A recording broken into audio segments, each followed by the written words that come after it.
मेरी पसंदीदा कविता की काव्य पाठ श्रृंखला में आज आप सुनिए हिंदी के सशक्त कवि नंदल हितैषी की कविताएं। उनकी पहली कविता का शीर्षक है अपने को खुद को। प्रणाम करता हूं, प्रणाम करता हूं धर्म को, कर्म को, ऐसी रहनुमाई, ऐसे हाई कमान को। प्रणाम करता हूं धर्म को, कर्म को, ऐसी रहनुमाई, ऐसे हाई कमान को। प्रणाम करता हूं सरयू को, उसी नाते अयोध्या को, और उसी नाते रामलला को प्रणाम करता हूं। प्रणाम करता हूं सरयू को, उसी नाते अयोध्या को, और उसी नाते रामलला को प्रणाम करता हूं। प्रणाम करता हूं बाबर को, उस खामोश अजान को प्रणाम करता हूं। गुंबद को, कलश को प्रणाम करता हूं।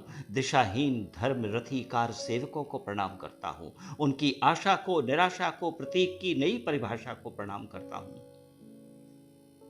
प्रणाम करता हूं सरयू को, उसी नाते अयोध्या को, और उसी नाते रामलला को प्रणाम करता हूं। प्रणाम करता हूं बाबर को, उस खामोश अजान को प्रणाम करता हूं। गुंबद को, कलश को प्रणाम करता हूं। दिशाहीन धर्मरथी कार सेवकों को प्रणाम करता हूं। उनकी आशा को, निराशा को, प्रतीक की नई परिभाषा को प्रणाम करता हूं।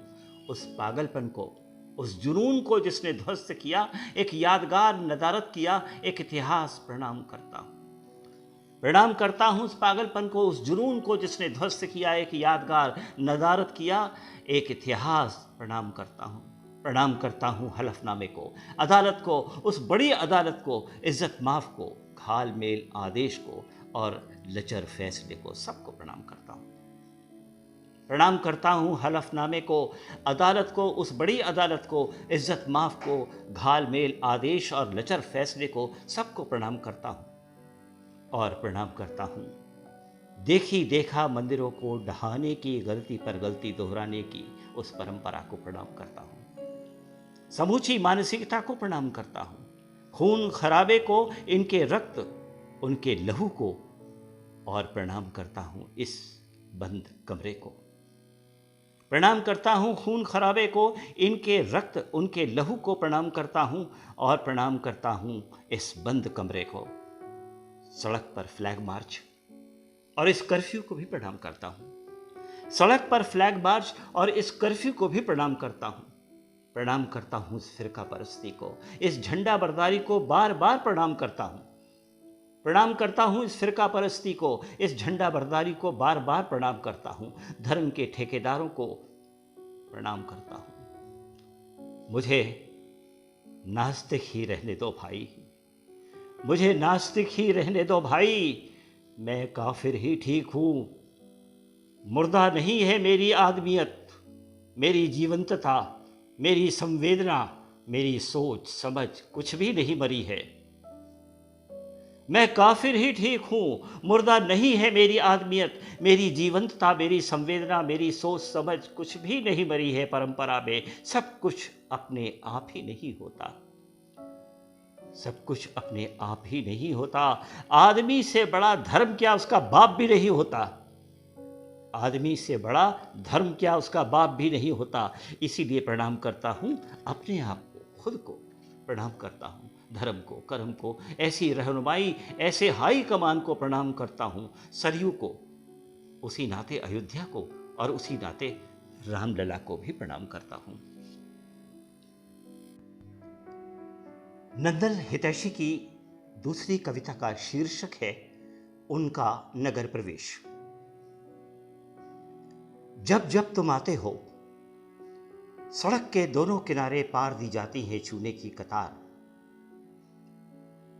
जब तुम आते हो, सड़क के दोनों किनारे पार दी जाती है चूने की कतार। देखते ही देखते चौड़ी हो जाती हैं सड़कें, रातों रात लग जाते हैं पैबंद, जिससे तुम्हें हचका न लगे। जब जब तुम आते हो, सड़क के दोनों किनारे पार दी जाती है चूने की कतार। देखते ही देखते चौड़ी हो जाती हैं सड़कें, रातों रात लग जाते हैं पैबंद, जिससे तुम्हें हचका न लगे। कहीं सरक न जाए हुक, कहीं हिल न जाए पेट का पानी। रातों रात चटक हो उठते हैं सड़क के ज़ेब्रे, रातों रात चटक हो उठते हैं सड़क के ज़ेब्रे। कुछ अधिक फुर्त हो जाते हैं चौराहे और सीटियों के अंतराल में होने लगती है कंजूसी। कुछ अधिक फुर्त हो जाते हैं चौराहे और सीटियों के अंतराल में होने लगती है कंजूसी।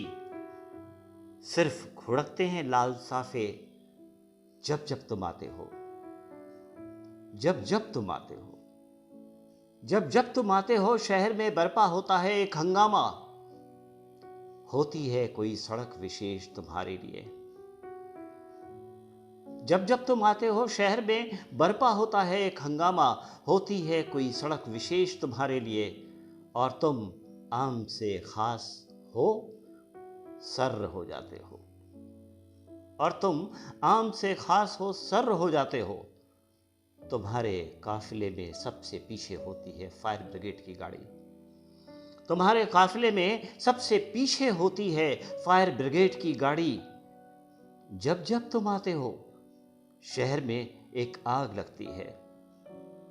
जब जब तुम आते हो शहर में एक आग लगती है। तुम आग लगाने आते हो क्या?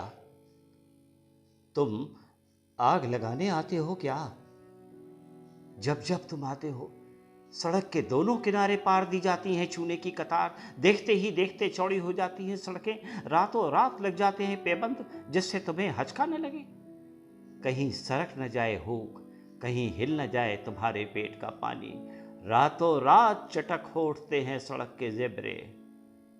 जब जब तुम आते हो, जब जब तुम आते हो। नंदन हितैषी की तीसरी कविता का शीर्षक है पेड़ बनाम आदमी। पेड़ जितना झेलता है सूरज को, सूरज कभी नहीं झेलता। पेड़ जितना झेलता है सूरज को, सूरज कभी नहीं झेलता। पेड़ जितना झेलता है मौसम को, मौसम कभी नहीं झेलता। पेड़ जितना झेलता है सूरज को, सूरज कभी नहीं झेलता। पेड़ जितना झेलता है मौसम को, मौसम कभी नहीं झेलता। और पेड़ जितना झेलता है आदमी को, आदमी कभी नहीं झेलता। और पेड़ जितना झेलता है आदमी को, आदमी कभी नहीं झेलता। सच तो ये है कि पेड़ अंधेरे में भी रोशनी फेंकते हैं और अपने तैनात रहने को देते हैं आकार। सच तो ये है कि पेड़ अंधेरे में भी रोशनी फेंकते हैं और अपने तैनात रहने को देते हैं आकार। और आदमी उजाले में जो उगलता है विष, महज पेड़ ही उसे बचाते हैं। और आदमी उजाले में जो उगलता है विष, महज पेड़ ही उसे बचाते हैं। पेड़ रात में बगुलों के लिए तालाब बन जाते हैं। पेड़ रात में बगुलों के लिए तालाब बन जाते हैं और आत्मसात कर लेते हैं बगुलाहीन गंध। पेड़ जब उपेक्षित होते हैं, पेड़ जब उपेक्षित होते हैं तब ठूंठ होते हैं और फलते हैं गिद्ध। वही करते हैं बूढ़े बरगद की। पेड़ जब उपेक्षित होते हैं तब ठूंठ होते हैं और फलते हैं गिद्ध। वही करते हैं बूढ़े बरगद की लंबी यात्रा को अंतिम प्रणाम। पेड़ जब उपेक्षित होते हैं तब ठूंठ होते हैं और फलते हैं गिद्ध। वही करते हैं बूढ़े बरगद की लंबी यात्रा को अंतिम प्रणाम। अगर उगने पर ही उतारू हो जाए पेड़, अगर उगने पर ही उतारू हो जाए पेड़, तो चिड़ियों के बीट से भी अंकुरा सकते हैं। अगर उगने पर ही उतारू हो जाए पेड़, तो चिड़ियों के बीट से भी अंकुरा सकते हैं। किले की मोटी और मजबूत दीवारों को फोड़ खींच सकते हैं अपनी खुराक। किले की मोटी और मजबूत दीवारों को फोड़ खींच सकते हैं अपनी खुराक। जुल्म की लंबी और मजबूत परंपरा को खोखला कर सकते हैं। अगर उगने पर ही उतारू हो जाएं पेड़, तो चिड़ियों की बीट से भी अंकुरा सकते हैं। किले की मोटी और मजबूत दीवारों को फोड़कर खींच सकते हैं अपनी खुराक। जुल्म की लंबी और मजबूत परंपरा को खोखला कर सकते हैं। पेड़ कभी धरती पर भारी नहीं होते। पेड़ कभी धरती पर भारी नहीं होते, आदमी की तरह आरी नहीं होते। पेड़ अपनी जमीन पर खड़े हैं, इसीलिए आदमी से बड़े हैं। पेड़ कभी धरती पर भारी नहीं होते, आदमी की तरह आरी नहीं होते। पेड़ अपनी जमीन पर खड़े हैं, इसीलिए आदमी से बड़े हैं। पेड़ जितना झेलता है सूरज को, सूरज कभी नहीं झेलता। पेड़ जितना झेलता है सूरज को, सूरज कभी नहीं झेलता। पेड़ जितना झेलता है मौसम को, मौसम कभी नहीं झेलता। और पेड़ जितना झेलता है आदमी को, पेड़ जितना झेलता है आदमी को, आदमी कभी नहीं झेलता। पेड़ जितना झेलता है सूरज को, सूरज कभी नहीं झेलता। पेड़ जितना झेलता है मौसम को, मौसम कभी नहीं झेलता। पेड़ जितना झेलता है आदमी को, आदमी कभी नहीं झेलता।